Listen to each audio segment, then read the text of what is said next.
So, welcome to the next edition of the Rare Business Podcast. With me today, I have Neville Hobson. Hi, Neville. Hey, Adrian. How you doing? I'm very well, sir. Thank you. Good. So, Neville, for the benefit of our readers and listeners, tell us a bit about you and the work that you do.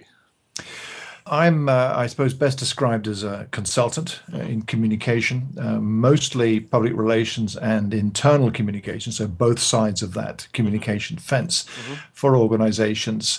I'm based in the UK. My background, I suppose, embraces nearly 30 years of what I did call organizational communication, which is public relations, corporate marketing, employee, all those elements, working for big companies, big consulting firms, medium-sized businesses, and independently in a variety of places around the globe. And I've now been back in the UK for the past 6 years. So I'm an independent. I'm also a freelance writer. I blog, I do a podcast, I do a bunch of stuff. I started social media about a decade ago. So I'm kind of embracing a lot of things and have a curiosity for technology and how people use it. And that drives a lot of what I do these days. Excellent. So I would call you a very experienced digital immigrant then.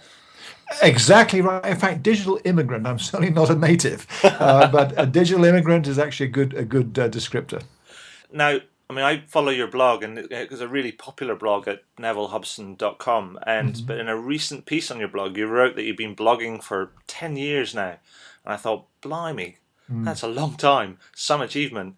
What I wanted to know, what I really wanted to focus on, is some of the main lessons that you've learned along the way around blogging.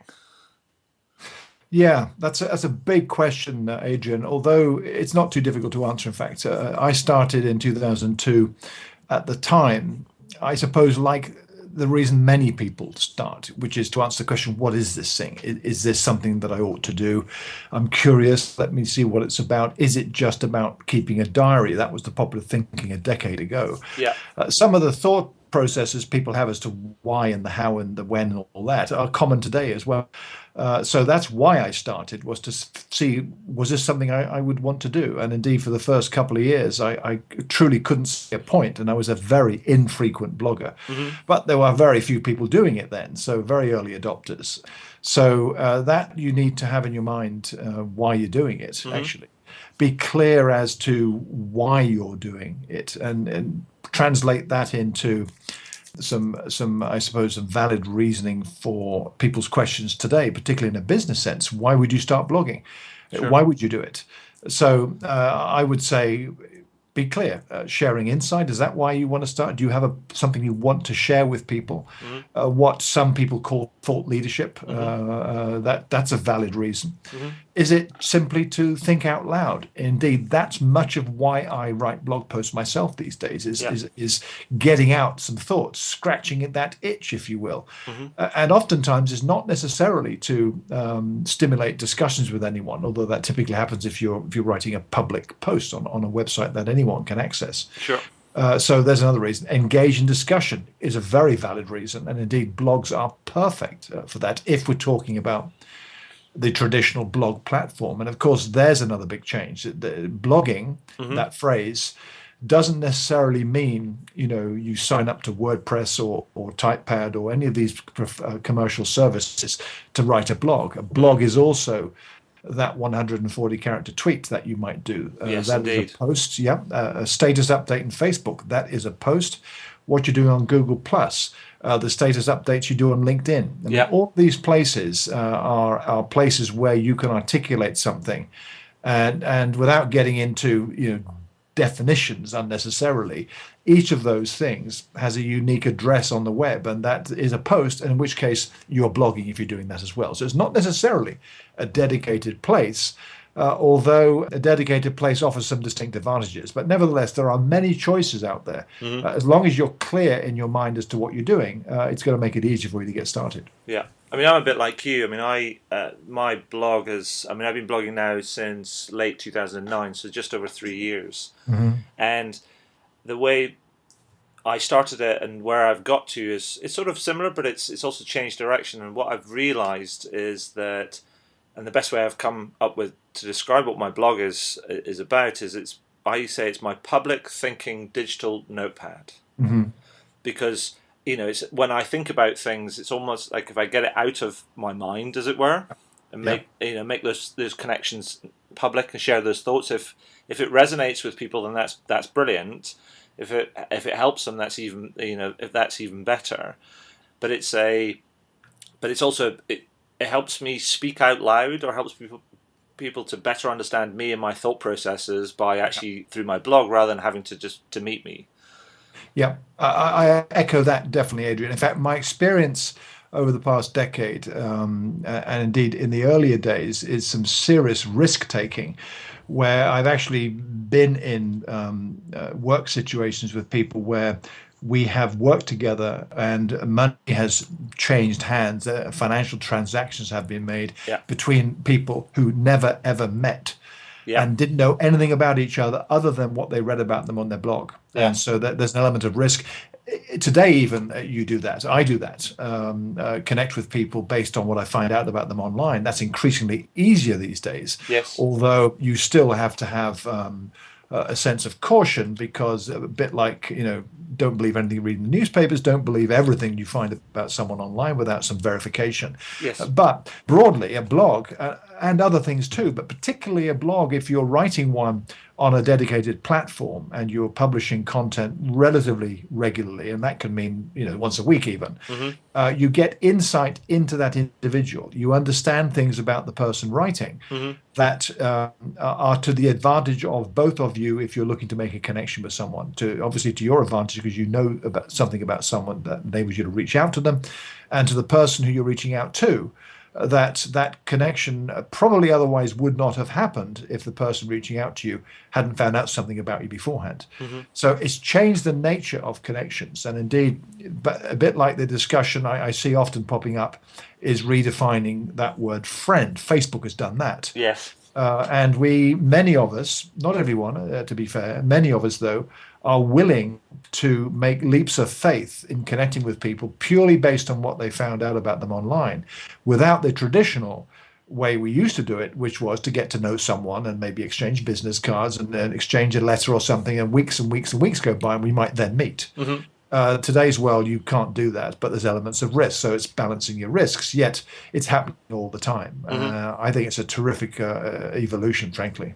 I think I agree. I mean, and there's my next question is around: do you think everyone that is in business or is or is working for themselves as an independent consultant or entrepreneur, do you think that everybody should be blogging? And you also mentioned different platforms, whether it's Twitter or Facebook or a free blog on Blogger or Typepad or whatever, or WordPress, or a self-hosted one, i.e. one that you own yourself, like you have at nevillehobson.com or I have at adrianswinscoe.com. What would you be advising people to do if they want to start? Maybe start on a free one and then think about migrating, or just go for a self-hosted sort of one? This is a great question, because there's always an it depends in the answer. I think you need to be clear on your purpose before you start out even. But let's say you are clear and you want to share insights. You have something you think, you have something you want to say that you think others will be interested in, on the one hand. And on the other hand, you have a desire to simply be found, be heard, be out there on the public web. Mm-hmm. That enables people to discover you that otherwise they may not, in which case those are all great reasons to be there. And then, so precisely how do you start? The easiest way is exactly that, signing up for a free service. And they're all very good, all of them now, compared to a few years ago. And some of the ones you mentioned, notably Blogger, Typepad, WordPress, that have been around since the very early days. So the barriers to entry are literally zero. You sign up, it doesn't cost anything, and you're up and running. And you don't have to worry about the platform. You do not have to worry about how it gets published and so forth. You have to learn special skills. No, you don't. If you know how to use Word, you know how to write a blog post in that case. So my tip definitely would be, if you were starting out in business, you were asking these questions yourself as an independent business owner in particular, is to sign up and try it out. In fact, it would even be don't be concerned right now about which platform do I install it myself or whatever. Just sign up, start. Yeah. Now, there are risks with that, because if you go down the track a way and then you decide, okay, now you've signed up for a free service, now actually I want to host it myself, you do have some complexities in migrating your content to a different platform. Hmm. But that's why you have an IT guy working for you, right? Yeah. In fact, or your hosting service can help you. The point is, it's not as complicated as it may seem, or indeed as it was in days past. It's now relatively easy. Hmm. And of course, you have plenty of places to choose from, and you just look around you to see what others you pay attention to are using, and there's a good way of finding out what's one for you. Hmm. You ask too, of course, but the self-hosting route, having said that, where you use your own domain, is the better route for a number of reasons, not the least of which being discoverability in search when people look for you. Hmm. Plus, it gives you a greater control, and plus your name is out there if you're using your name, as you and I are, for example. Sure. But those are questions that those are kind of second level questions, I would say. Yeah. But the reality is that this platform or this medium presents you with some phenomenal benefits in that insight sharing, thinking out loud, talking to others, you name it, with something that people can link to you about. Yeah. So if someone writes about you, they've got literally a handle to put a hook on, and they can link to you. That gives you then a presence online. So when someone does Google you, this shows up. I think there's nothing worse nowadays when you Google someone and nothing shows up. I think that's That's absolutely actually right. worse than bad things showing up. I often think to myself, I mean, absolutely nothing shows you're not part of contemporary society, because everything is online these days. Whether we like it or not, that is how it is. Yeah. And in which case, make use of it, even in simple ways like this. So it's definitely worth doing. It also makes me think about, or reminds me of a conversation that I had with Mike Volpe, who is the Chief Marketing Officer of HubSpot, and I interviewed him a little while ago about this, and he made an assertion that he believed that everybody should be blogging, and the reason he said that, particularly if you're in business, is that he said, if you think about it in a marketing perspective, from a marketing perspective rather, he said, when you do normal campaigns or traditional marketing campaigns, is once they're done, and then they're lost in the ether.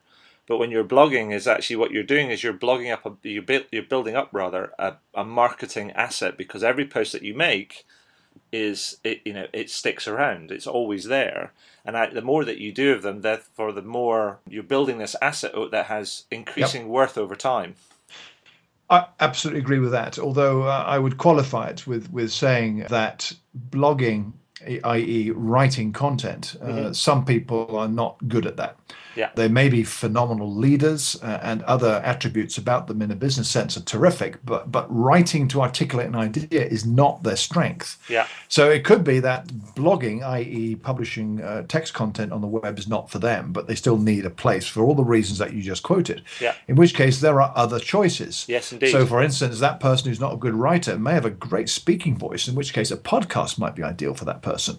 Or he or she may be fab in front of a webcam to talk about whatever visually, or doing a PowerPoint deck along with a video using one of the services that are out there that let you combine the two, things like that. Yeah. And all of those things as content are delivered from a website someplace. Yeah. Let's call it a website. A blog is a website, so it can be a blog too that enables commenting and linking, all those kinds of things. Sure. So you can get plenty of help. If you think, oh my God, there's another level of complexity, how do I choose this? There are ways to get help by freely asking people, ask you or I, for instance, and we can give some advice on those kind of things. So point is, there are so many choices out there that it makes it harder to not do this, if you see what I mean. Yes. So it makes it so easy to do this in a way that suits your skills in communication of whatever they are, whether it's writing the written word, talking on audio, or presenting yourself visually. So there are so many choices out there. You just got to do it. I think that's absolutely right. And you talk about it's just about starting, and I think that's because the barriers to entry are so low, but actually the biggest barrier to entry is people's fear and not starting. And that's right. 90% of people just don't start, and that's why I think that the people that do blog and blog continuously and have a commitment to it because they understand their purpose and their objectives, that's where they're the ones that, if they've got, on the assumption they have something to say that resonates with people, then those are the ones that will get the biggest benefits. Yeah, indeed. So, I mean, let me throw out some tips here then, Adrian, in that case, on that point about what they should think about, what they should do even. How do you actually get started? So, if you want to write your first blog post, not about the content, because only you will know what you want to write about. But here's how you do it. So I would say what I observe, and I try and practice this myself even, write informally, conversationally, don't use jargon, and above all, with passion in your topic. So that jumps from the page that someone's reading. Yes. I don't mean it has to be frothy and all exciting, but someone reading your content will be clear that it's something you enjoy talking about. And what does that look like? That's a very difficult one to define. You know it when you see it. But if you are passionate about something, that will come out in your writing. Yes. So write something that others will find useful, which you just mentioned as well. Something really important here, think about keywords. Keywords drive search. So this is an alignment with many other things about business. I mean, a question I often ask people is, do you know what keywords your customers use when they're searching for the things that you do? Not about your company name or your brand name, because people typically don't do that necessarily, unless you're Marmite or Ford or some well-known global mega brand. But do what people search match what you think they search? If you don't know that, you need to know it. The same applies to blogs. Without becoming marketing driven, because that's a killer for content in the informality and the spontaneity of blog posts. Is to recognize that if you've got an article you're writing as a blog post and you're thinking about your headline, think about keywords as well, and get one or two of them or whatever, gear them into your headline if you can, without spending days and nights on it. It's not meant to be like that, but you need to think about things like that. And on a headline, you've got to write something eye-catching and relevant. Think about this. Not everyone's going to read your content on your blog. They're going to subscribe to it, maybe via email or via RSS. It might be syndicated and will appear elsewhere, in which case you're competing with so much other content where the only thing people see is the headline, in which case it's got to be compelling. Just like reading the paper, is that we scan the paper and we look at we read the articles that have great headlines. You've got it in one. And another thing related to that, write a headline in a way that's tweetable. So, ideally less than 140 characters, so someone can add their little comment. Whatever you do, don't follow the Daily Mail route. The Daily Mail online is, by the way, an excellent newspaper online. I can't say the same for its print one, but that's a subjective view. But they are the past masters at telling you the whole story in the headline. If you ever look at the Daily Mail headline, I've seen some that are like 600 characters. Impossible to tweet without truncating it or so forth. And indeed, you don't pay attention to it because you don't see the whole thing. So you need to think about things like that too. Also, attribute, cite, and link to other people. So give attribution when you've quoted someone or taken their content. Don't scrape stuff from the newspaper websites, even though you think there's 6 paragraphs that would look great in my post, and 6 paragraphs are of the 8 the story comprises. They will frown on you, and readers will as well. And give attribution, link to other things. And indeed, on the point of linking is an interesting technical thing, and I have no idea how it truly does work, and I don't think many people really do. Suffice it to say that this is the kind of behind the scenes stuff that goes on between computer servers. They talk to each other using simple bits of technology that the blog automatically takes care of. Another reason for you doing a blog, by the way, you don't have to worry about stuff like that. But add links to things. So when you mention a brand name, or when you mention a topic, when you mention something, link to, if nothing else, the Wikipedia entry for it. Or the company's webpage. If you link to other bloggers, the blog software and the server it's running from will tell the other one. They'll make connections, so that's how people discover you sometimes. So make your own post easy to share as well, and post frequently, and that can mean as least as once a week. You don't have to do once or 10 times a day unless you want to. One thing to note: Google loves frequently published content like blog posts. So the more you publish, the more you get shared, the higher up you'll appear in search results. That will likely influence your page ranking. So things like that to think about as well. It's also another important sort of point is that it's unlike traditional sort of campaigns or traditional other methods of connecting with people, this is not an instant fix. This is a game of patience. Absolutely. This requires time, effort, and energy, like most things that bring value. You have to, writing one blog post and thinking the world will beat a party door. This is not going to happen. And indeed, writing a blog post is a bit like, often it will seem to some, shouting in a vacuum. So you write a blog post and you've written 10, you've got not a single comment, not a single link, none of that kind of stuff. You have to ask yourself, why is that? Are you being discovered? Are you writing stuff that people will find interesting? But the reality is that, as you note, you have to have a bit of patience. If you're writing interesting stuff, and boy, is that a subjective phrase, but if you're writing interesting stuff, people will find you. Yes. There are things, though, that you can do to help yourself in ways that are not self-serving, that they are selfless, if you see what I mean. Yes. And that isn't about, you write a blog post and then you yourself immediately go onto Twitter and say, hey, I've written this blog post about X.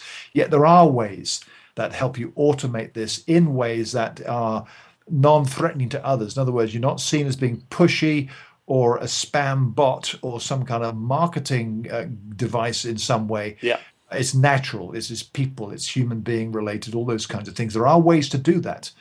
That are not too hard to discover, and some of them come naturally to you. But linking your blog with your presences elsewhere in Google Plus or on Twitter or on Facebook help that process, because they're done in a way that a lot of other people do too, and they're quite acceptable. Yeah. So one final thing that we talked on before, because we talked about blogging isn't just about the written word. It could be video. It could be a set of slides that you do a screencast, talk over, voiceover to, but it also could be podcasting. And I know that you've been running a podcast for a while, and I've got a podcast series as well, and this is one of them. Haha. Yeah. But it seems to me, and I don't know what it is, but it seems to me that more people are talking about podcasting again, because it almost like went out of fashion, and now it seems to have come back into fashion. Would you agree with that? Well, I didn't think it ever came into fashion, actually, Adrian. Certainly not in the UK. Maybe it's geeky fashion for me. Well, I started back in 2005, and in fact, my podcasting partner, Shell Holtz, is in California. He and I have just completed 8 years of doing a weekly business show. Congratulations. Thank you. And so we also do 6 others, occasional podcasts too. So we've got a series as well. We love it. It's a labor of love for us. We have paying sponsors now, so it's now no longer purely a casual thing. Yeah. But the reasons for podcasting in the United States and here are totally different.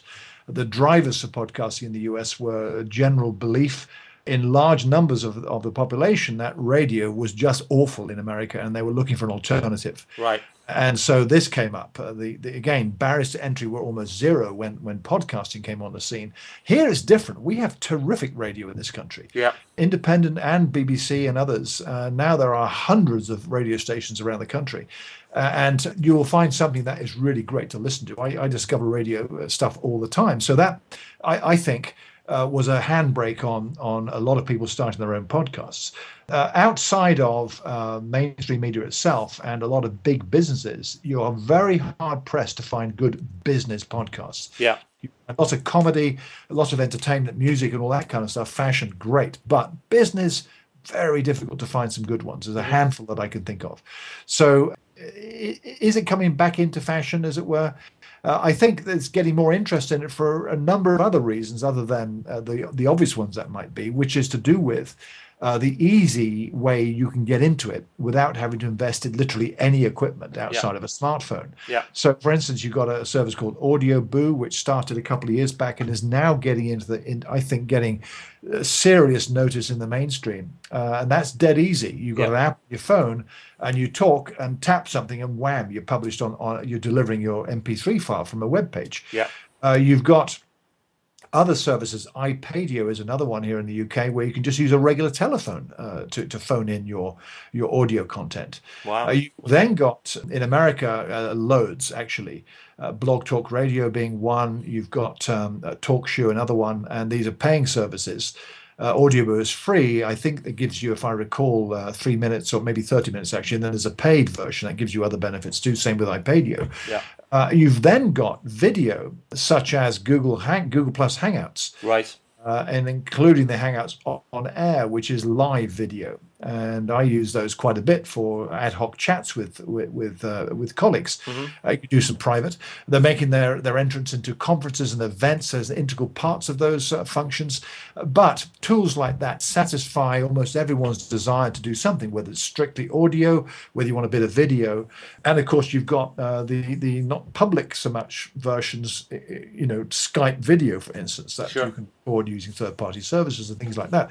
So you've got so many tools and platforms out there that maybe that's contributing to it.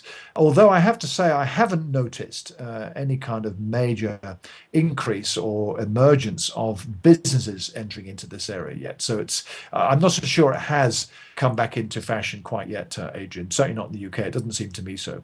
No, I think the thing that's been a revelation for me, I think, is how I've only just recently put my podcasts on iTunes and figured all that out and got the subscription set up, my own channel set up on iTunes. And I tell you what I've found is by doing that, my site traffic and the demand for my podcast has gone up by 20 or 30%. Yeah. And what that said to me was there is an audience on iTunes that are looking for this type of content. Well, I would tend to agree with you. And in fact, one thing I noticed way back when iTunes started was, let me put it another way. If you're doing a podcast, iTunes is an essential place you have to be without any question whatsoever if you want to get traffic, if you want to get listeners, if you want to get an audience. We find in our main show that's been going 8 years, as I said, that probably 90% of subscribers today come via iTunes. Right. You absolutely cannot ignore that. And so, to anyone starting out, the second step after you've published your first podcast is get it listed on iTunes. Yeah. And there's an application process you have to go through. And also, they don't host your podcast, they list it. So, in a sense, iTunes is a directory of podcasts in this context. But that's the place to be without any doubt. Yeah, absolutely.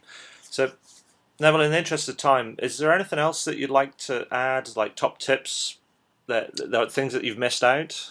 Not really, other than my favorite phrase from a long-time person who I've paid attention to for many, many years, called Esther Dyson, based in the US, who is, amongst many other things, an investor. She's also involved in some pretty cool stuff with NASA, but she coined a phrase a while back, keep making new mistakes. That's sort of the experimentation and trying out things. And if at first you don't succeed and all that, we're a bit averse to that kind of thinking here in the UK. They love it in America, but I think it's absolutely fantastic if you're in business of any type and you're looking at some of these new tools, these new channels, these new platforms, new to you. How do you get started? Just give it a go. Pay attention to what some others are doing. Find others you can learn from. And that's not too difficult these days. Ask around and then give it a shot yourself. So, write that first blog post or do that first podcast if audio's preference to you and see what, what's what. So there's plenty of people to give you tips and advice as well, so you won't be alone. And that's one of the things that I think keeps people doing it. They feel alone. No, you're not. Although, bear in mind, your learning is very public, so it's not like you can make a quiet mistake and no one will notice. It will get noticed. Yeah, indeed.